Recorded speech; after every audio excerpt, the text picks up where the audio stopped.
Excusez-moi, monsieur. Je voudrais consulter le solde de mon compte, s'il vous plaît. La voix était fluette, presque un murmure. Un jeune garçon noir se tenait debout devant le guichet en acajou massif. 10 ans, tout au plus. Il portait des chaussures usées, des baskets dont les semelles craquelées laissaient deviner le bitume qu'elles avaient trop longtemps foulé. Les lacets effilochés semblaient sur le point de rendre l'âme. Une veste de friperie, bien trop grande pour lui, avalait sa silhouette menue, ses épaules perdues dans un océan de tissu délavé. Le directeur de l'agence, Stéphane Lefebvre, interrompit sa conversation. Il toisa le garçon de haut en bas, un examen lent, dédaigneux, puis un rire sonore et méprisant éclata, brisant le silence respectueux du hall. « Consultez votre compte ?» Sa voix résonna contre le marbre poli, faisant se retourner quelques clients. « C'est la Banque régionale du Val-de-Loire ici, pas un bureau d'aide sociale pour les jeunes des rues. » Stéphane s'approcha, son parfum de luxe, un sillage opulent et agressif, se mêlant à son rictus hideux.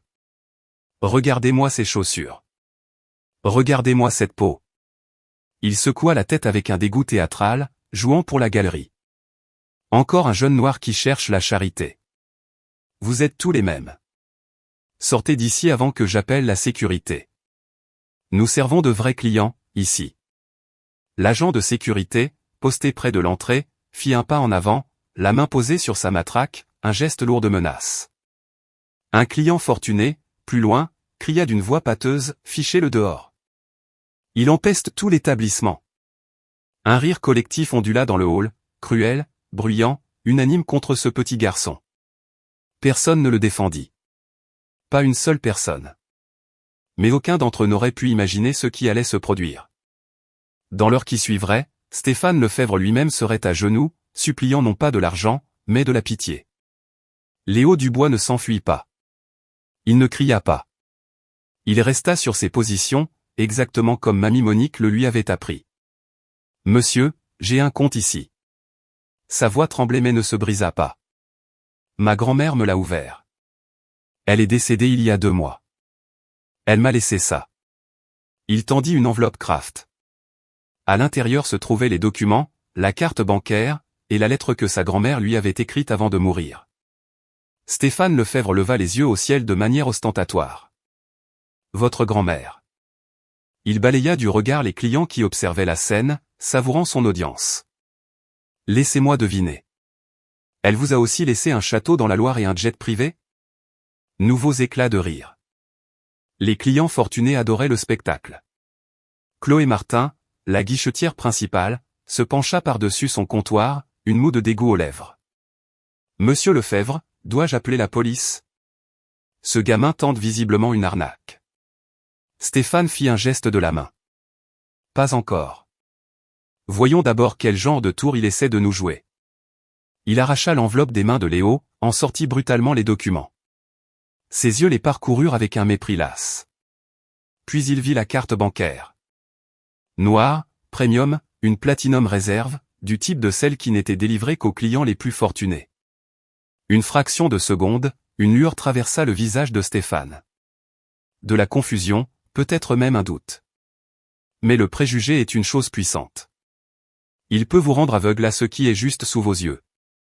Stéphane chassa son incertitude. « Où est-ce que tu as volé ça ?» Il brandit la carte, la montrant au hall comme une pièce à conviction dans un tribunal. Un jeune noir d'une cité avec une carte platinum réserve. « Tu t'attends vraiment à ce que je te croie ?» Les mains de Léo tremblaient. « Je n'ai rien volé. C'est à moi. Ma grand-mère. » « Ta grand-mère, rien du tout. » Stéphane jeta la carte sur le comptoir. Elle glissa sur la surface polie. « Ça fait 15 ans que je travaille dans la banque, gamin. Je reconnais une fraude quand j'en vois une. » Il désigna un coin reculé du hall, près du placard de l'agent d'entretien et de l'entrée des toilettes, les pires places de tout le bâtiment. « Assieds-toi là-bas. Ne bouge pas. Ne parle à personne. Je vais appeler le siège pour vérifier ce soi-disant compte. » Léo marcha vers le coin, la tête basse, les épaules voûtées, chaque pas plus lourd que le précédent. Il s'assit sur la chaise en métal froid. Seul, entouré de marbre, de laiton et d'une richesse qui semblait se moquer de ses chaussures usées. Il sortit la lettre de Mamie Monique. Son écriture était tremblante, mais pleine d'amour. Mon courageux Léo, ne laisse jamais personne te faire sentir petit. Tu vaux plus qu'ils ne le sauront jamais. Il lut ces mots 3 fois, essayant de les croire. Son téléphone vibra. Un SMS de son oncle Nicolas. Coincé en réunion. J'arrive dans 20 minutes. Tu te débrouilles super bien, champion. Léo faillit sourire. Il ne se doutait pas à quel point ces 20 minutes allaient tout changer. Premier acte, le jeu de l'attente. 15 minutes passèrent. Puis 20, puis 25. Léo restait assis dans son coin, invisible, oublié, effacé. La banque bourdonnait d'activité autour de lui. Les clients allaient et venaient. Les guichetiers souriaient et traitaient des transactions. Les affaires continuaient comme si de rien n'était. Mais pas pour Léo. Il regarda Stéphane Lefebvre aider un homme blanc en polo de marque à ouvrir un nouveau compte. L'homme était arrivé 15 minutes après Léo. Il fut servi immédiatement. Pas de questions, pas de suspicions, pas de demande de pièces d'identité supplémentaires. Juste des sourires, des poignées de main et des « Bienvenue à la Banque régionale du Val-de-Loire ». Léo vit Chloé Martin apporter à Stéphane une tasse de café de la salle de pause. Ils se tinrent près de la fontaine à eau, riant. Leur regard dérivait sans cesse vers le coin de Léo. D'autres rirent. Il ne pouvait entendre ce qu'ils disaient. Il n'en avait pas besoin. Il observa une femme riche en robe de créateur déposer un chèque qui semblait valoir des milliers d'euros. L'opération entière prit 3 minutes. Elle partit sans même un regard pour le jeune noir assis seul près du placard de l'agent d'entretien. Une femme plus âgée, nommée Marie Dupont, termina sa transaction au guichet principal. Elle était différente des autres. Elle jeta un coup d'œil à Léo, son visage se crispant d'une émotion qui ressemblait à de l'inconfort, peut-être de la culpabilité. Un instant, Léo crut qu'elle allait s'approcher, lui demander s'il allait bien, être la seule personne dans cet immense bâtiment à faire preuve d'une once de gentillesse. Mais elle ne le fit pas. Elle serra juste son sac de marque un peu plus fort et se dirigea vers la sortie. Le claquement de ses talons sur le marbre. Chaque claquement une petite trahison. Léo sortit de nouveau la lettre de Mamie Monique. Le papier était déjà doux à force d'être manipulé. Les bords commençaient à s'effilocher, tout comme ses nerfs.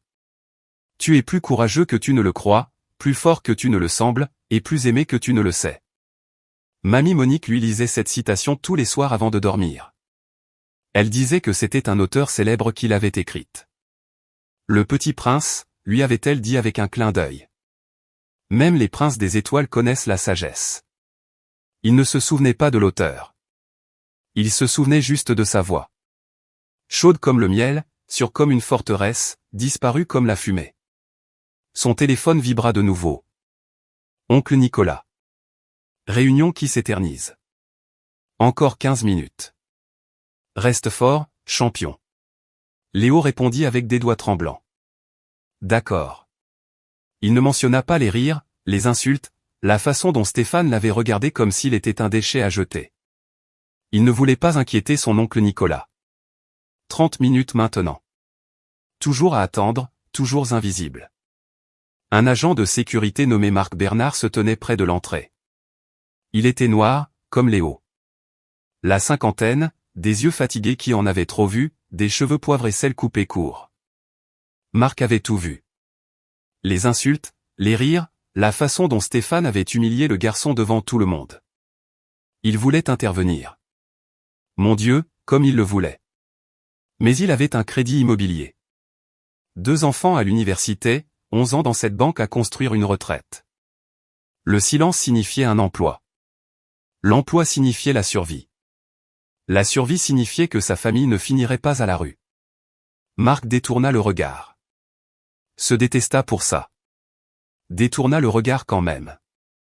Deuxième acte, l'interrogatoire. Finalement, après 32 minutes, Stéphane appela Léo. Pas au guichet principal où les clients normaux étaient servis, mais à un petit bureau dans un coin à l'arrière, loin des espaces bancaires agréables, loin des fauteuils confortables et du café gratuit. Visible de tous, mais isolé comme un animal dans une cage de zoo. Léo s'assit sur la chaise en plastique dur, posa soigneusement les documents de sa grand-mère sur le bureau. Stéphane ne les toucha pas, ne les regarda même pas. Reprenons. Sa voix était froide, clinique, la voix d'un homme qui jouait pour les caméras de sécurité. Vous prétendez avoir un compte dans cette banque. Vous prétendez que votre grand-mère vous a laissé de l'argent. Mais vous n'avez pas de pièce d'identité valide, pas de tuteur présent, pas de justificatif de domicile. Et franchement, gamin, vous n'avez pas l'air d'être à votre place dans un établissement comme celui-ci. La gorge de Léo se serra. J'ai ma carte d'identité scolaire, la lettre de ma grand-mère et la carte bancaire avec mon nom dessus. Stéphane saisit la carte scolaire du bout des doigts, comme si elle était contaminée. École primaire Victor Hugo, CM2. Il la rejeta sur le bureau. Elle glissa vers Léo, manquant de tomber. Ça ne prouve absolument rien. N'importe quel gamin peut avoir une carte scolaire. Ça ne veut pas dire que vous avez de l'argent dans notre banque. Mais la carte. Où sont tes parents? La question frappa Léo comme un coup de poing. Son père était parti avant sa naissance. Sa mère était morte quand il avait 3 ans. Accident de voiture.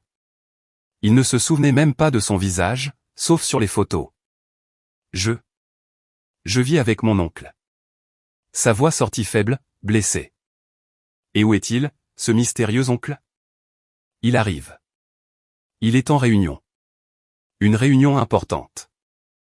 Stéphane se renversa dans son fauteuil en cuir coûteux, croisa les bras sur sa cravate en soie onéreuse. Une réunion? Bien sûr. Comme c'est pratique. Son sourire narquois était laid. Laissez-moi deviner. Il est le PDG d'une entreprise du CAC 40?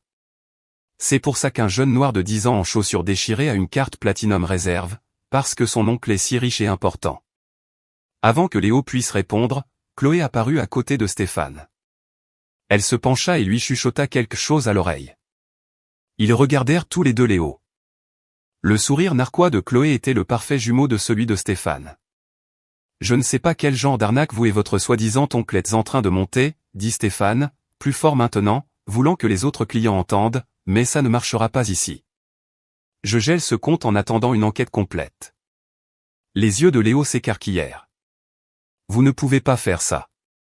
C'est l'argent de ma grand-mère. Elle a économisé toute sa vie. Votre grand-mère? La voix de Stéphane dégoulinait de sarcasme. Chaque mot un petit couteau. C'est ça. L'institutrice qui vous aurait laissé une fortune. Dites-moi quelque chose, gamin. Qu'est-ce qu'elle faisait vraiment? Elle a braqué une banque elle-même? Elle vendait de la drogue? Quoi? Les mots restèrent suspendus dans l'air comme du poison. Léo sentit quelque chose se fissurer dans sa poitrine, à l'endroit où il gardait le souvenir de Mamie Monique en sécurité. 3e acte, l'abus de pouvoir public. Stéphane se leva de son bureau, ajusta sa cravate, lissa sa veste. Puis il éleva la voix, s'assurant que tout le hall puisse entendre chaque mot. Mesdames et messieurs, je m'excuse pour ce dérangement. Sa voix portait comme celle d'un acteur entraîné. C'est ce à quoi nous sommes confrontés tous les jours. Des gens qui n'ont pas leur place dans des endroits comme celui-ci et qui essaient de prendre ce qui ne leur appartient pas. 6 clients assistaient au spectacle. Certains hochaient la tête en signe d'approbation, leurs préjugés confirmés. D'autres semblaient mal à l'aise mais restaient silencieux. Aucun d'eux n'intervint. Marie Dupont était revenue. Elle était arrivée jusqu'à sa voiture sur le parking, mais n'avait pas pu tourner la clé, n'avait pas pu partir. Quelque chose, la culpabilité, la conscience, une humanité élémentaire l'avait fait revenir. Maintenant, elle se tenait près de l'entrée, observant tout se dérouler. Ses mains tremblaient.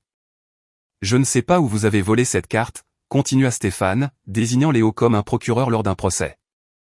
Je ne sais pas quel genre de mensonge on vous a raconté, mais vous n'obtiendrez pas un seul centime de cette banque. Ni aujourd'hui, ni demain, ni jamais. La vision de Léo se brouilla de larmes. Il essaya de les retenir. Les garçons ne pleurent pas. Une voix dans sa tête le disait. La voix de sa grand-mère répondit, les garçons ressentent, Léo. Ressentir, c'est une force. Ma grand-mère a travaillé 40 ans, parvint-il à dire.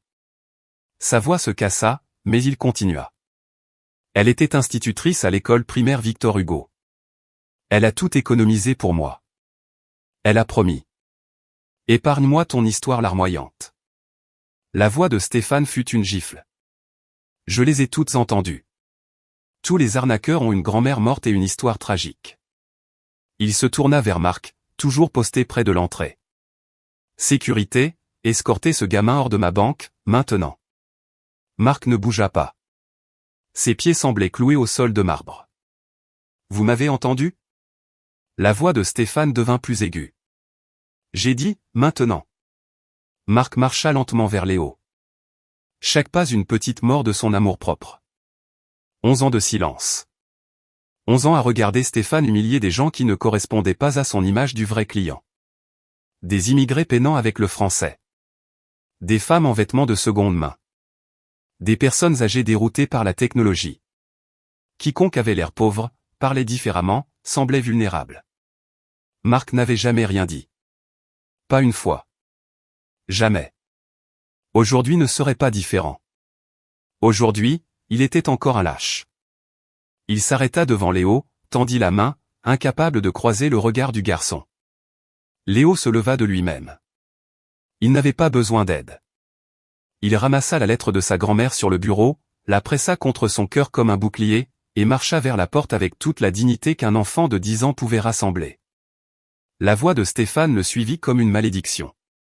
La prochaine fois que tu voudras mendier de l'argent, essaie un refuge pour sans-abri ou un coin de rue. C'est plus ton environnement naturel. Quelqu'un dans le hall rit vraiment. Un vrai rire. Fort et cruel. Léo atteignit la sortie. Son téléphone se mit à sonner. L'écran s'alluma. Oncle Nicolas appelle. Il essaya de répondre. Ses mains tremblaient trop. Le téléphone lui glissa des doigts, s'écrasa sur le sol de marbre. L'écran se fissura. Marc le ramassa. Un instant, leurs regards se croisèrent. À cet instant, Léo vit quelque chose d'inattendu. La honte. Une honte profonde, qui rongeait l'âme. Marc se noyait dedans. Mais la honte ne suffisait pas. Il fallait des mots. Il fallait des actes. Marc rendit le téléphone. Ne dis rien. Laissa le garçon sortir seul. Léo poussa les portes automatiques. Elles se refermèrent derrière lui avec un doux sifflement. À l'intérieur de la banque, Stéphane ajusta de nouveau sa cravate, sourit à Chloé. Et voilà comment on gère ça, dit-il, la satisfaction suintant de chaque mot. Donnez-leur un pouce, ils prendront tout. Chloé hocha la tête, mais son sourire s'était estompé. Quelque chose de désagréable s'agitait dans son estomac. Le téléphone de Stéphane vibra. Une notification de mail. Objet, urge, visite investisseur T4. Préparation immédiate requise. Il y jeta un œil, le supprima sans le lire. Trop occupé, trop important, trop confiant en son propre pouvoir. Il aurait dû lire cet email. Il aurait vraiment, vraiment dû. Dehors, le vent de novembre mordait la fine veste de Léo. Il s'assit sur un banc en pierre sur le parking, ramena ses genoux contre sa poitrine, se fit aussi petit que possible. L'enveloppe Kraft avec les documents de Mamie Monique était posée à côté de lui. Le téléphone fissuré sur ses genoux. La lettre serrée dans son poing, se froissant un peu plus chaque minute. Il baissa les yeux sur ses chaussures, celles dont Stéphane s'était moqué, celles dont tout le monde avait ri. Mamie Monique les avait achetées dans une friperie au printemps dernier. 2 €. Léo avait eu honte au début. Les autres enfants à l'école avaient des Nike et des Jordan.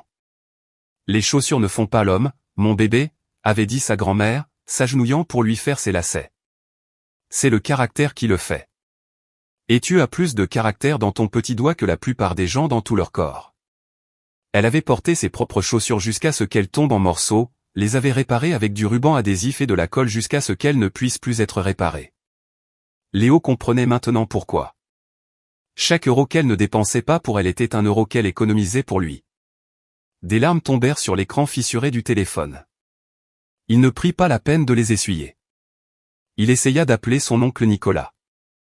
Directement sur la messagerie. Il envoya un texto, tapant à travers ses larmes. Oncle Nicolas, ils m'ont mis dehors. Ils ont dit que j'avais volé la carte de mamie. Ils m'ont traité de voleur. Puis il attendit. 1 minute, 3 minutes, 5 minutes. Pas de réponse. La réunion devait encore durer. Oncle Nicolas mettait toujours son téléphone en silencieux pendant les réunions importantes. Il disait que c'était une question de courtoisie professionnelle. Léo n'avait personne à appeler, personne pour l'aider, personne pour venir le sauver. Une femme passa. Tailleur, sac de marque, maquillage parfait. Elle vit le jeune noir en pleurs sur le banc, celui qui venait d'être jeté hors de la banque. Elle avait tout vu par la fenêtre. Elle continua de marcher. Un homme passa en courant avec son Golden Retriever. Le chien voulait s'arrêter pour renifler Léo. L'homme tira sur la laisse, pressa le pas. Des voitures entraient et sortaient du parking. Des gens entraient dans la banque. Des gens sortaient de la banque. Personne ne s'arrêta. Personne ne demanda s'il allait bien. Léo était invisible. Comme à l'intérieur, comme toujours. Il déplia la lettre de Mamie Monique une fois de plus. Le papier était humide maintenant, taché de larmes. Mon courageux Léo, le monde sera parfois cruel. Les gens te jugeront sur tes chaussures, tes vêtements, la couleur de ta peau. Ils essaieront de te faire sentir sans valeur. Mais tu n'es pas sans valeur. Tu es mon plus grand trésor. Tout ce que j'ai économisé, tout ce pourquoi j'ai travaillé, tout, c'est à toi maintenant. Utilise-le pour voler haut. Utilise-le pour leur prouver à tous qu'ils ont tort. Et souviens-toi, la dignité ne se donne pas. Elle se porte. Porte la tienne avec fierté, mon bébé. Toujours. Tout mon amour pour toujours et à jamais, Mamie Monique. Elle lui avait promis. Assis dans sa petite cuisine en mangeant des crêpes aux pépites de chocolat. Elle avait promis, un jour, tu entreras dans cette banque et ils te traiteront comme un roi, Léo. Ils t'appelleront monsieur et te serreront la main. Tu verras. Aujourd'hui, ils l'avaient traité de mendiant, de voleur, d'arnaqueur. Aujourd'hui, ils l'avaient jeté comme une ordure. Mamie Monique, où qu'elle soit, devait avoir le cœur brisé. À l'intérieur de la banque, le silence de la complicité. Marie Dupont se tenait près de l'entrée, figée. Elle était revenue, poussée par la culpabilité, tirée par la conscience. Elle avait regardé toute la scène à travers les portes vitrées, regardé le garçon s'asseoir sur le banc, le regarder pleurer seul, regarder les gens passer sans s'arrêter.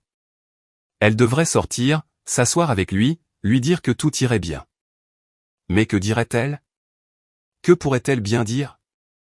Elle s'était tenue là, dans le hall, avait regardé Stéphane humilier cet enfant, avait entendu les insultes, le racisme, la cruauté, et elle n'avait rien fait, rien dit. Comme tout le monde. De quel droit pouvait-elle le réconforter maintenant? Marc Bernard se tenait à son poste près de la porte. Ses yeux dérivaient constamment vers le parking, vers la petite silhouette sur le banc. Sa poitrine était oppressée. Ses mains ne cessaient de se crisper. Il y a 11 ans, Marc avait été ce garçon. Une autre banque, une autre ville, la même humiliation. Un directeur blanc avait refusé d'encaisser son chèque de paie. Besoin d'une vérification supplémentaire pour les gens comme vous. Un agent de sécurité l'avait suivi dans un magasin. Je fais juste mon travail, monsieur. Un agent immobilier avait soudainement découvert qu'un appartement n'était plus disponible après avoir vu son visage. 1000 petites coupures au cours d'une vie, certaines pas si petites. Et maintenant Marc était celui en uniforme, celui qui suivait les ordres, celui qui permettait la cruauté. Son moi plus jeune serait dégoûté. Il se dirigea vers la porte. Peut-être qu'il pourrait juste. Marc. La voix de Stéphane claqua comme un fouet. Arrêtez de rêvasser. Il y a une livraison à l'entrée de service. Occupez-vous-en. Marc hésita. 1 seconde. 2 secondes. Puis il se retourna et se dirigea vers l'arrière. Le moment était passé. Dehors, Léo était toujours seul. Mais plus pour très longtemps. Une Mercedes classe S noire entra dans le parking, élégante, silencieuse, coûteuse. Elle s'arrêta près de l'entrée. La portière s'ouvrit et tout était sur le point de changer. Nicolas Dubois sortit de la Mercedes. 1,88 m, costume gris argenté qui coûtait plus que le salaire mensuel de Stéphane Lefebvre.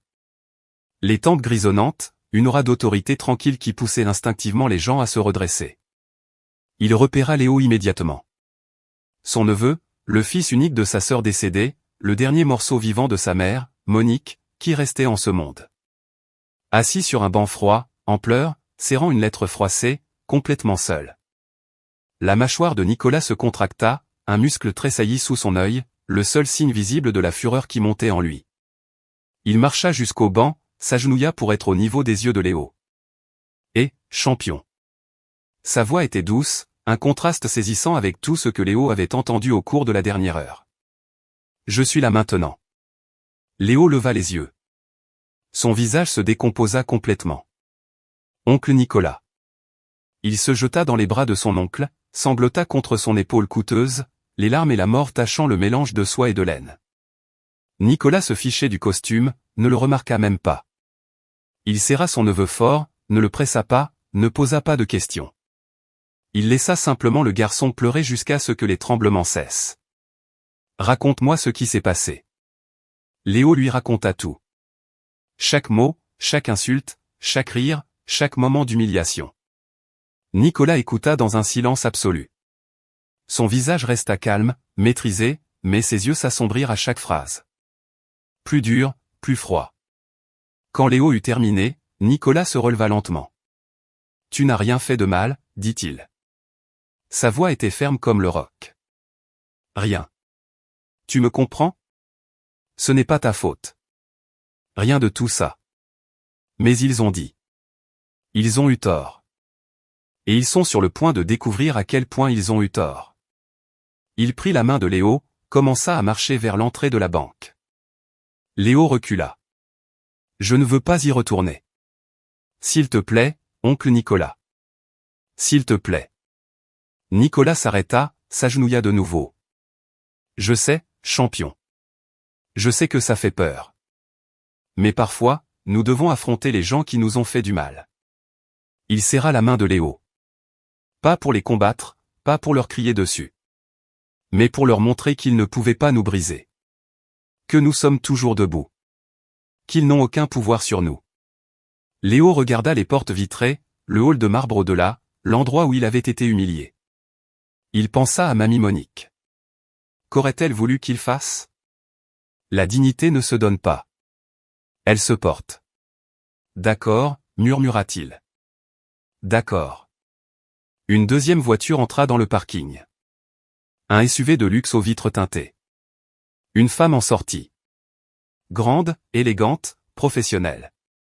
Valérie Rousseau, directrice régionale de la Banque régionale du Val-de-Loire. Elle se rendait à la visite trimestrielle des investisseurs, celle que Stéphane ignorait dans ses emails, lorsque son téléphone avait sonné. Nicolas Dubois en ligne, PDG de Meridian Capital France, le plus grand investisseur institutionnel de la banque. Il avait expliqué ce qui s'était passé en exactement 60 secondes, calme, factuel, dévastateur. Valérie avait immédiatement changé de cap. Elle s'approcha de Nicolas maintenant, hocha la tête respectueusement. « Monsieur Dubois, je ne saurais vous dire à quel point je suis désolé. C'est totalement inacceptable. Totalement. » L'expression de Nicolas ne s'adoucit pas. Nous discuterons de ce qui est acceptable à l'intérieur. Mon neveu mérite des excuses, et je veux voir exactement à qui nous avons affaire. Valérie hocha la tête. Bien sûr. Tout ce dont vous avez besoin. Ils marchèrent ensemble vers l'entrée. Nicolas, Valérie, Léo. Le cœur de Léo battait si fort qu'il pouvait le sentir dans ses oreilles. Ses jambes semblaient faibles, cotonneuses, comme si elles allaient céder. La dernière fois qu'il avait franchi ses portes, il avait été jeté comme un déchet. Maintenant, il y retournait, la main de son oncle chaude autour de la sienne, avec une directrice régionale à leur côté.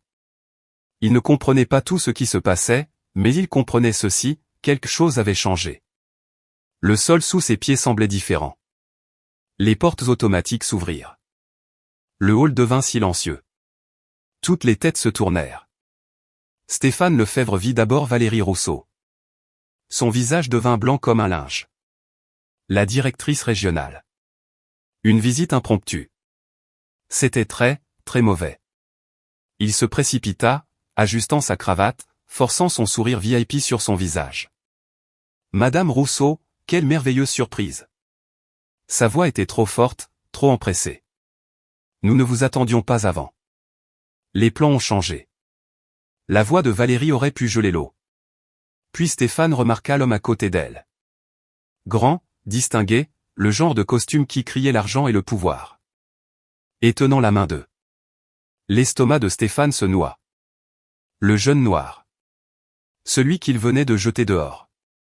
Celui qu'il avait traité de voleur, de mendiant, d'arnaqueur. Le gamin était de retour, et il tenait la main de quelqu'un qui, de toute évidence, comptait.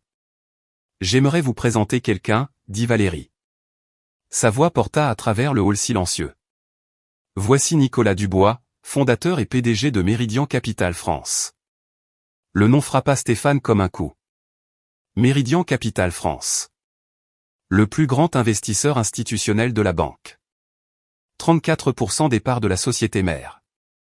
L'homme qui pouvait faire ou défaire des carrières d'un simple coup de fil. Cet homme, ce Nicolas Dubois, tenait la main du gamin que Stéphane venait de détruire. « Je crois que vous avez déjà rencontré mon neveu, » dit Nicolas tranquillement. Il s'écarta. Léo se tenait là, les yeux encore rouges, la lettre de sa grand-mère toujours serrée contre sa poitrine. Mais maintenant, il se tenait droit, le menton levé, les épaules en arrière. Le visage de Stéphane passa par une série d'émotions comme une machine à sous. Confusion, reconnaissance, horreur naissante, terreur pure. Je ne. Si j'avais su qui il était. C'est exactement le problème, dit Nicolas. N'est-ce pas? Chloé Martin laissa tomber son stylo. Il cliqueta contre le sol de marbre comme un coup de feu dans le silence. Marc Bernard, debout près de l'arrière maintenant, sentit quelque chose bouger dans sa poitrine. Quelque chose qui était mort depuis 11 ans, qui revenait à la vie. Marie Dupont, toujours près de l'entrée, plaqua ses deux mains sur sa bouche. Des larmes coulaient sur son visage. Chaque personne dans ce hall regardait. Les clients qui avaient ri, les employés qui avaient été complices, les passants qui étaient restés silencieux. Tous témoins maintenant de ce qui allait se passer. Nicolas lâcha la main de Léo. Il marcha lentement vers Stéphane, chaque pas délibéré, chaque pas mesuré. La démarche d'un homme qui connaissait son pouvoir et n'avait pas besoin de se presser. Stéphane recula d'un pas. Son dos heurta le comptoir de marbre. Nulle part où fuir. Monsieur Lefebvre. La voix de Nicolas n'était pas forte. Elle n'en avait pas besoin. Tout le hall retenait son souffle. Mon neveu est venu ici aujourd'hui pour consulter le solde de son compte. Sa grand-mère, ma mère, lui a laissé cet argent en héritage. C'est légalement à lui. Chaque centime. Pouvez-vous m'expliquer pourquoi on lui a refusé ce service? La bouche de Stéphane s'ouvrit, se ferma, s'ouvrit de nouveau. Il ressemblait à un poisson se noyant dans l'air. Il y avait des irrégularités. Nous suivions simplement le protocole standard. Quelles irrégularités? La voix de Nicolas resta calme, contrôlée. D'une certaine manière, c'était plus terrifiant que des cris. Le compte est correctement documenté. Les fonds ont été vérifiés par votre propre banque. Quelle irrégularité spécifique justifiait de traiter un enfant de 10 ans comme un criminel? Je ne savais pas. Si j'avais su qui il était.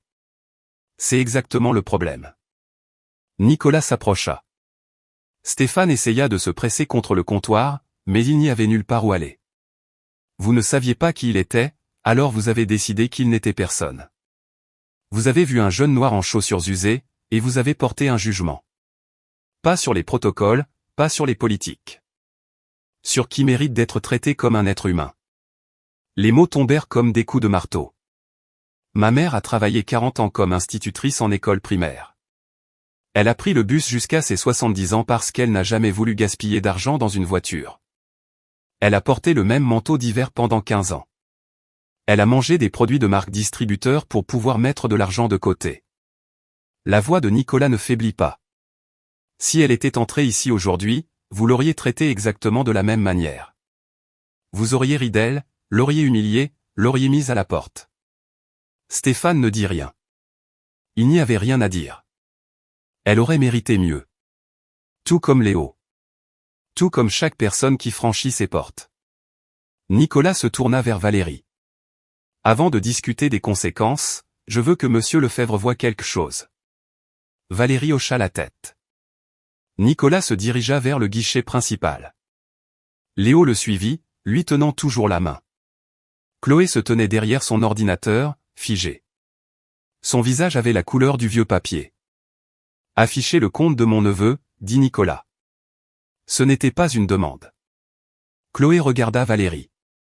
Valérie hocha la tête une fois. Des doigts tremblants tapèrent. L'écran se chargea lentement. Tout le monde retint son souffle. Et voilà. Solde du compte, 487 263 €. Près d'un demi-million d'euros. 40 ans de salaire d'une institutrice. Chaque carte d'anniversaire avec de l'argent glissé à l'intérieur. Chaque prime de Noël, chaque cours particulier d'été, chaque euro que Monique Dubois avait gagné, économisé, sacrifié. Tout pour Léo. Stéphane fixa le nombre. Son visage devint gris. Sa bouche s'ouvrit. Aucun son n'en sortit. Silence complet. Puis Nicolas parla. Il s'est moqué de tes chaussures. Sa voix était basse, mais porta jusqu'à chaque coin du hall. Il cessa de rire en voyant le solde. Le nombre brillait sur l'écran. 487 263 €. Stéphane ne pouvait cesser de le fixer. Son cerveau ne pouvait pas traiter ce que ses yeux voyaient. Un demi-million d'euros sur un compte appartenant au gamin qu'il venait de traiter de mendiant. Ça, dit Nicolas en désignant l'écran, c'est l'argent que ma mère a économisé pendant 40 ans. Elle a pris des bus sous la pluie pour que Léo puisse un jour aller à l'université. Elle a porté des vêtements de seconde main pour que Léo puisse avoir un avenir. Elle a mangé du riz et des haricots pour dîner pour que Léo n'ait jamais faim. Il marqua une pause. Laissa les mots s'imprégner. Et vous avez failli lui enlever ça à cause de ses chaussures. Stéphane trouva enfin sa voix.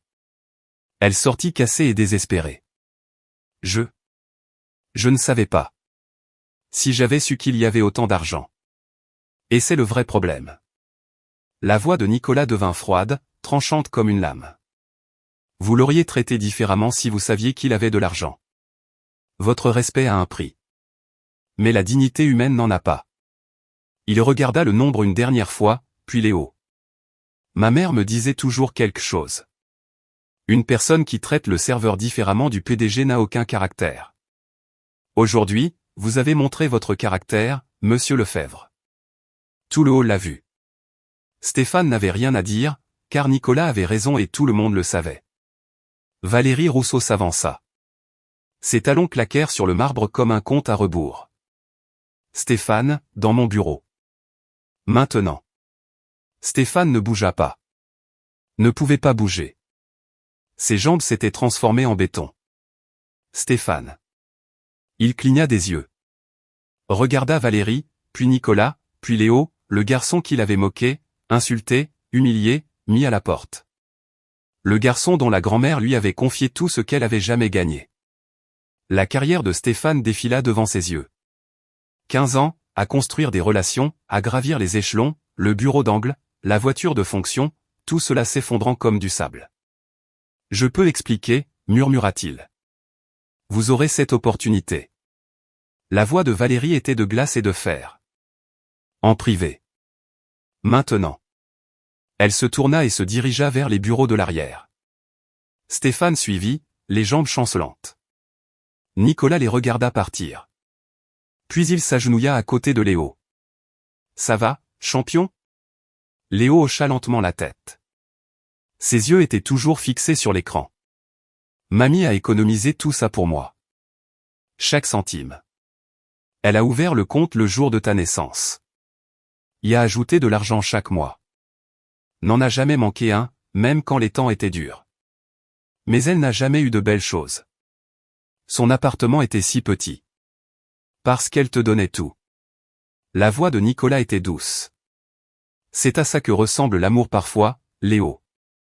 Le sacrifice. Mettre l'avenir de quelqu'un d'autre avant son propre confort. Léo pensa à toutes les fois où Mamie Monique avait dit non à des choses pour elle-même. Le manteau d'hiver avec la fermeture éclair cassée. La vieille télévision qui mettait 5 minutes à s'allumer. Les lunettes de lecture tenues par du ruban adhésif. Elle aurait pu avoir tellement plus. Au lieu de ça, elle lui avait tout donné. Je vais la rendre fière, murmura Léo. Je le promets. Tu l'as déjà fait, champion. Nicolas lui serra l'épaule. Tu l'as déjà fait. Dans le bureau de Stéphane, la température avait chuté de 20 degrés. Valérie était assise dans le fauteuil de Stéphane, derrière le bureau de Stéphane, un choix délibéré. Nicolas se tenait près de la fenêtre, les bras croisés. Un témoin silencieux. Stéphane était assis sur la chaise visiteur, la moins chère, celle où les clients s'asseyaient quand ils venaient mendier des prêts. J'ai déjà visionné les enregistrements de sécurité, dit Valérie. Elle tourna son ordinateur portable, appuya sur lecture. Stéphane se regarda rire de Léo, le traité de mendiant, menacé d'appeler la sécurité, annonçait à tout le hall que les jeunes noirs n'avaient pas leur place dans les vraies banques. Sa propre voix, ses propres mots, sa propre cruauté enregistrée pour toujours. Vous avez enfreint 3 politiques de l'entreprise, dit Valérie d'une voix clinique, méthodique. Discrimination fondée sur la race et l'apparence, refus de service sans motif légitime, et falsification de documents officiels. La tête de Stéphane se redressa brusquement. Falsification ? Valérie afficha un document.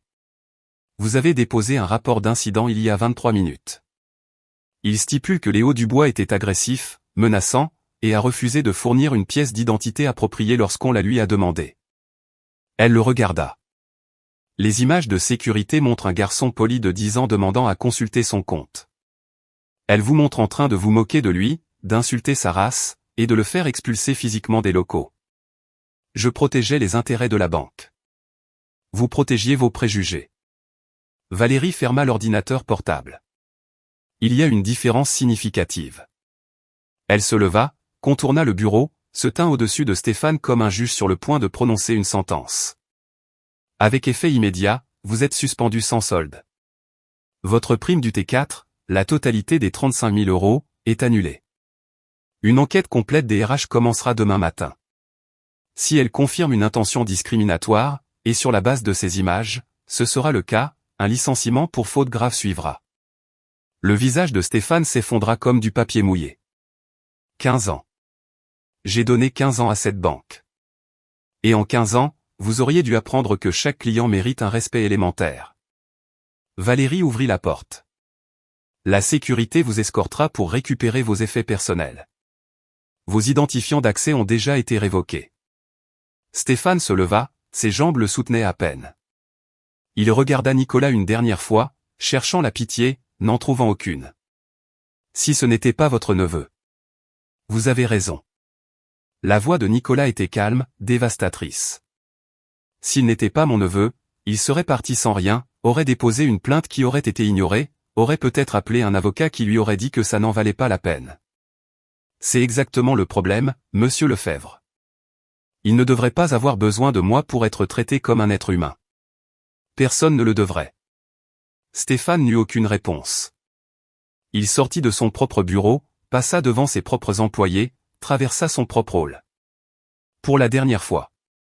Chloé Martin fut la suivante. Elle s'assit dans la même salle de réunion où elle avait chuchoté à propos de Léo, sourit narquoisement à son humiliation, encourageait la cruauté de Stéphane. Maintenant, c'était elle qui était sur la sellette. Vous n'avez pas commencé ça, dit Valérie. Mais vous y avez participé. Vous avez renforcé le comportement de monsieur Lefebvre. Vous n'êtes pas intervenu alors qu'un enfant était maltraité. Le mascara de Chloé coulait sur ses joues en rivière noire. Je savais que c'était mal. Sa voix se cassa. C'est juste que. Je ne voulais pas faire de vagues. Je ne voulais pas être celle qui. Le silence n'est pas neutre, mademoiselle Martin. Le silence est un choix, et il a des conséquences. Valérie décrivit les mesures disciplinaires, blâme formel, formation obligatoire, note permanente dans son dossier, tolérance zéro pour tout incident futur. Chloé hocha la tête à travers ses larmes, accepta tout. Elle avait appris quelque chose aujourd'hui. La leçon lui avait coûté sa dignité, mais au moins, elle avait encore un travail. Marc Bernard se tenait près de l'entrée après sa conversation avec Nicolas. Pas une réunion formelle, juste 2 hommes qui parlaient. Vous avez ramassé son téléphone quand il l'a fait tomber, dit Nicolas. Vous le lui avez rendu. Ce n'était pas assez. Non, ce n'était pas assez. Nicolas n'adoucit pas la vérité. Mais c'était quelque chose. Une petite gentillesse à un moment où il n'en avait aucune. J'aurais dû faire plus. J'aurais dû dire quelque chose. J'aurais dû. Vous auriez dû. Oui. Nicolas le regarda fixement. La question est, que ferez-vous la prochaine fois? Marc pensa à son crédit, à ses enfants, à sa retraite. Puis il pensa à Léo, 10 ans, pleurant sur un banc, complètement seul. La prochaine fois, je parlerai, dit-il. Quoi qu'il arrive. Nicolas hocha la tête, tendit la main. Marc la serra. Ce n'était pas une absolution. Ce n'était pas un pardon. C'était une promesse à lui-même, à Léo, à chaque personne qu'il pourrait aider à l'avenir. Une promesse qu'il avait l'intention de tenir. Marie Dupont avait attendu pendant toutes les réunions, tout le drame, toute la reddition des comptes. Elle était toujours là quand Léo et Nicolas se dirigèrent vers la sortie. Attendez. Sa voix sortit étranglée. S'il vous plaît. Ils s'arrêtèrent. Marie s'approcha lentement. Ses yeux étaient rouges. Ses mains tremblaient. Je suis tellement désolé. Les mots se bousculèrent. J'étais là. J'ai tout vu. J'aurais dû dire quelque chose. J'aurais dû vous défendre. Mais je suis resté là comme une lâche. Léo la regarda. Cette femme qui avait assisté à son humiliation en silence. Il pensa à Mamie Monique. Que dirait-elle? Le pardon, ce n'est pas pour eux, mon bébé. C'est pour te libérer toi-même. Vous êtes revenu, dit Léo tranquillement. Ça compte. Les larmes de Marie coulèrent plus vite. Je vais déposer une plainte formelle, en tant que témoin. Tout ce que j'ai vu. Tout ce qu'ils ont dit. Ce sera consigné. Nicolas hocha la tête. Cela demande du courage. Moins de courage que votre neveu n'en a montré aujourd'hui. Marie regarda Léo. Il est resté là et a encaissé tout ce qu'ils lui ont jeté. Il n'a pas fui. Il n'a pas crié. Il a juste enduré avec dignité. Je ne sais pas si j'aurais pu faire ça. Léo ne savait pas quoi dire, alors il dit la seule chose qui lui semblait vraie. Merci d'être revenu.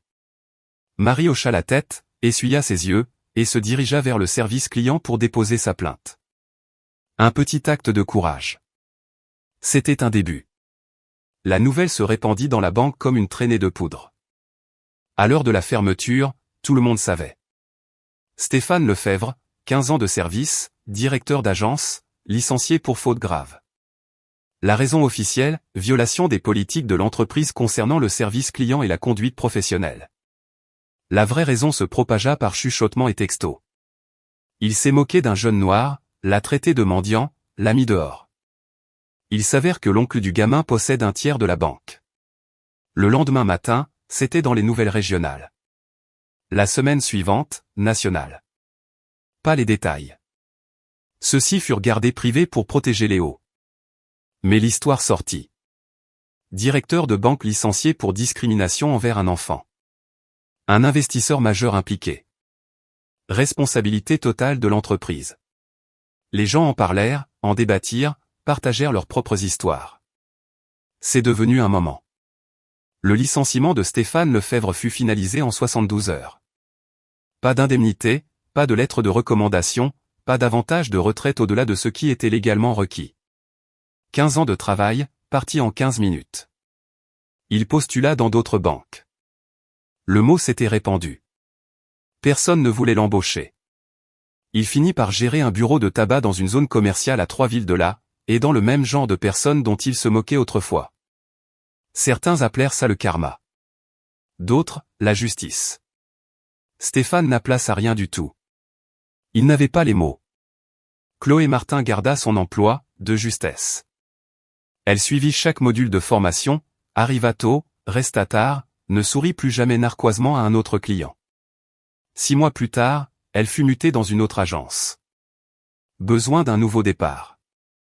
6 mois après, elle quitta complètement le secteur bancaire, retourna à l'école, devint assistante sociale. Elle passa ses journées à aider des familles à naviguer dans des systèmes conçus pour les exclure, les mêmes systèmes qu'elle avait autrefois appliqués. L'ironie ne lui échappa pas. La leçon non plus. 3 semaines après l'incident, Marc Bernard fit face à son premier test. Une jeune femme d'origine maghrébine entra dans la banque. Nerveuse, incertaine. Son français n'était pas parfait. Elle peinait à expliquer ce dont elle avait besoin. Un nouveau guichetier, jeune, impatient, commençait à s'énerver. Ses soupirs devenaient plus forts, ses roulements d'yeux plus évidents. Marc s'approcha. « Y a-t-il un problème ici ?» Le guichetier commença à s'expliquer. Marc le coupa. « Cette femme est une cliente. Elle mérite patience et respect. Aidez-la correctement ou je trouverai quelqu'un qui le peut. » Les yeux du guichetier s'écarquillèrent. Il s'excusa. Aida la femme avec un soin sincère. Marc retourna à son poste. Son cœur battait la chamade. Ses mains tremblaient. Mais il avait parlé. Pour la première fois en 11 ans, il avait parlé. Et c'était comme respirer après avoir été sous l'eau trop longtemps. Valérie Rousseau ne s'arrêta pas à Stéphane. En 3 mois, elle mit en œuvre des changements radicaux dans toute la région. Formation obligatoire sur les préjugés, pour chaque employé, chaque trimestre, sans exception. Nouveau protocole de service client, chaque demande traitée en moins de 15 minutes, quelle que soit l'apparence. Des clients mystères engagés pour tester la conformité. Une ligne de signalement anonyme pour les clients et le personnel. Tolérance zéro pour la discrimination. Une petite plaque fut installée à chaque entrée. Chaque client mérite le respect. La Banque régionale du Val-de-Loire. Ce n'était pas révolutionnaire. Ça n'allait pas réparer des siècles de racisme systémique du jour au lendemain. Mais c'était un début. Un vrai. Valérie fit un autre changement, personnel celui-là. Elle appela directement Nicolas Dubois. « Je veux faire plus que simplement sanctionner les mauvais comportements, dit-elle. Je veux honorer l'héritage de votre mère. À quoi cela ressemblerait-il » Nicolas y réfléchit, en parla à Léo, en parla à ses souvenirs de Monique. Une semaine plus tard, ils l'annoncèrent. La bourse mémoriale Monique Dubois. Nommée d'après la grand-mère de Léo. Financée par la banque, administrée par une fondation communautaire. Chaque année, 2 bourses seraient attribuées. Frais de scolarité complets, livres, frais de subsistance. Les bénéficiaires, des étudiants de communautés défavorisées poursuivant des études en éducation. Des professeurs formant les futurs enseignants. L'héritage de Monique Dubois multiplié. Les premiers lauréats seraient annoncés à l'automne suivant. Le comité de sélection comprendrait des leaders communautaires, des éducateurs et un conseiller très spécial, Léo Dubois, 10 ans, changeant déjà le monde. Quand Nicolas lui parla de la bourse, Léo resta silencieux un long moment. Ils l'ont nommé d'après mamie. Oui. Alors son rêve continue de vivre. Alors elle continue d'aider les enfants même si elle est partie. Léo regarda la photo encadrée sur sa commode. Mamie Monique souriante, portant son vieux manteau et ses vieilles chaussures. Elle aurait pleuré, dit Léo. Des larmes de joie. Oui. La voix de Nicolas était épaisse. Elle aurait pleuré. Léo se dirigea vers son placard, sortit ses baskets usées, celles dont Stéphane avait ri. Il les plaça sur son étagère, à côté de la photo. Il ne les jetterait jamais. Jamais. La vidéo fit surface 3 semaines après l'incident. Pas des caméras de sécurité de la banque. Celle-ci était sous scellé. Du téléphone d'un client. Le jeune professionnel qui avait filmé ce jour-là. Il avait eu l'intention de la poster pour rire, drame à la banque, de l'engagement facile, des vues rapides. Mais ensuite, il avait vu ce qui s'était passé après, vu Nicolas arriver, vu Stéphane s'effondrer, vu la justice se dérouler en temps réel. Et il avait ressenti quelque chose d'inattendu. La honte. Il était resté là à filmer, à rire, amusé par l'humiliation d'un enfant. Quel genre de personne faisait ça ? Il supprima la vidéo originale, mais la culpabilité persista, s'envenima, l'empêcha de dormir. 3 semaines plus tard, il posta quelque chose de différent. Son propre visage, sa propre confession. J'étais là ce jour-là. J'ai vu un directeur de banque humilier un jeune noir de 10 ans parce qu'il portait de vieilles chaussures. J'ai regardé, j'ai ri, j'ai filmé comme si c'était un spectacle. J'ai eu tort. Je faisais partie du problème. Ce gamin a montré plus de courage que n'importe qui dans ce hall, moi y compris, surtout moi. Alors, si jamais vous voyez quelque chose comme ça se produire, ne regardez pas, ne filmez pas, ne riez pas. Parlez. Parce que le silence vous rend complice. Je l'ai appris à mes dépens. Ne soyez pas comme moi. La vidéo devint virale. 3 millions de vues en 5 jours. Les commentaires affluèrent. Des gens partageant leurs propres histoires, leurs propres hontes, leurs propres promesses de faire mieux. Une conversation nationale commença sur les préjugés, les suppositions, les jugements hâtifs que nous portons sur l'apparence. Léo ne vit jamais la vidéo. Nicolas s'en assura. Le garçon avait assez souffert. Mais le message se propagea quand même. Un petit acte d'honnêteté, une confession, des millions de conversations. Le changement ne vient pas des grands moments. Il vient d'innombrables petits. C'en était un. 8 ans plus tard, Léo Dubois traversa un campus ensoleillé. L'université de la Sorbonne. Premier jour de la rentrée. 18 ans maintenant, grand, confiant, bien loin du garçon de 10 ans effrayé dans le hall de marbre. Mais pas complètement différent. Il portait toujours la lettre de sa grand-mère, plastifiée et protégée maintenant, rangée en sécurité dans son portefeuille, près de son cœur. Et sur l'étagère de sa chambre d'étudiant se trouvait une paire de baskets usées, semelles craquelées, lacets effilochés, décolorés par des années d'exposition soignée. Son colocataire les remarqua immédiatement. « Mec, c'est tes chaussures ? Elles sont complètement détruites. » Léo sourit. « C'est la chose la plus précieuse que je possède. » Précieuse ? On dirait qu'elle devrait être à la poubelle. Léo les prit doucement, passa son pouce sur le cuir craquelé. Ma grand-mère me les a achetées quand j'avais 10 ans. 2 € dans une friperie.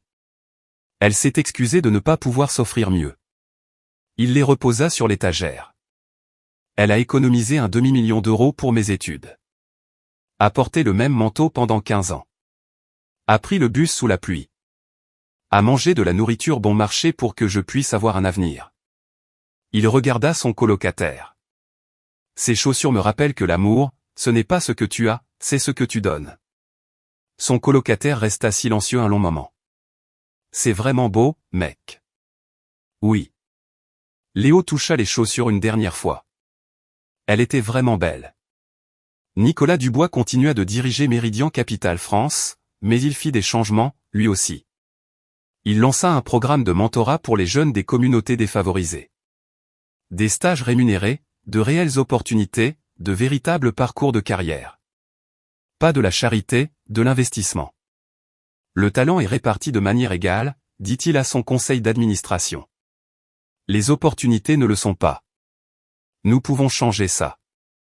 La bourse mémoriale Monique Dubois prospéra. 14 lauréats en 8 ans. Des enseignants, des conseillers, des directeurs, tous portant l'héritage de Monique, tous enseignant aux générations futures. Marc Bernard prit sa retraite de la banque 3 ans après l'incident. Mais il ne disparut pas. Il devint surveillant dans un collège. Un autre type de sécurité, protégeant les enfants au lieu de les expulser. Chaque fois qu'il défendait un élève, il pensait à Léo. Chaque fois qu'il s'élevait contre l'injustice, il honorait la promesse qu'il avait faite. Il ne resta plus jamais silencieux. Pas une seule fois. Marie Dupont rejoignit le conseil consultatif communautaire de la banque. La femme qui avait regardé en silence devint une voix pour le changement. Elle fit du bénévolat dans les écoles, parla aux élèves du courage, de la prise de parole, du coup du silence. J'ai été une spectatrice un jour, leur dit-elle. J'ai choisi de me taire. C'est un choix que je regrette chaque jour. Ne faites pas mon erreur. Chloé Martin trouva sa rédemption dans le travail social. Elle passa ses journées à aider des familles comme celles qu'elle avait l'habitude de mépriser. Elle n'oublia jamais Léo. N'oublia jamais à quel point elle avait failli être exactement comme Stéphane. Elle était différente maintenant. Pas parfaite, mais sincèrement différente. Stéphane Lefebvre. Personne ne sut vraiment ce qui était arrivé à Stéphane. Certains dirent qu'il avait déménagé dans une autre région, recommencé, changé de nom. Certains dirent qu'il ne s'en était jamais remis, qu'il s'était noyé dans l'alcool et l'obscurité. Certains dirent qu'il avait enfin compris ce qu'il avait fait, qu'il passait ses journées à faire du bénévolat dans des refuges pour tenter de se racheter. Personne ne le sut avec certitude. C'était peut-être sa propre forme de justice.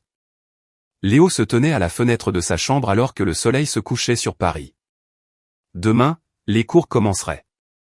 Son avenir commencerait. Il sortit la lettre de sa grand-mère. La lue une dernière fois. Les mots qu'il connaissait par cœur. Mon courageux Léo, ne laisse jamais personne te faire sentir petit. Tu vaux plus qu'ils ne le sauront jamais. La dignité ne se donne pas. Elle se porte. Porte la tienne avec fierté. Il l'avait portée, à travers le pire jour de sa vie. À travers des années de croissance, à travers le voyage qu'il avait mené ici. Son téléphone vibra. Oncle Nicolas. Premier jour demain. Comment te sens-tu, champion? Nerveux, excité, prêt. Ta grand-mère serait si fière de toi. Je sais. Léo regarda les chaussures usées sur son étagère. Je pense à elle tous les jours. Elle est avec toi, Léo. Toujours. Ils parlèrent encore quelques minutes. Puis Léo raccrocha. Il avait une réunion de rentrée à laquelle assister, un avenir à construire, un héritage à honorer. Il attrapa son sac à dos, tout neuf, cher, un cadeau de l'oncle Nicolas. Mais à ses pieds se trouvaient les vieilles baskets, celles qu'il avait apportées sur le campus, celles qu'il portait lors des grandes occasions. Aujourd'hui semblait être une grande occasion. Léo Dubois sortit de sa chambre d'étudiant, vers son avenir, portant sa dignité avec fierté, exactement comme Mamie Monique le lui avait appris.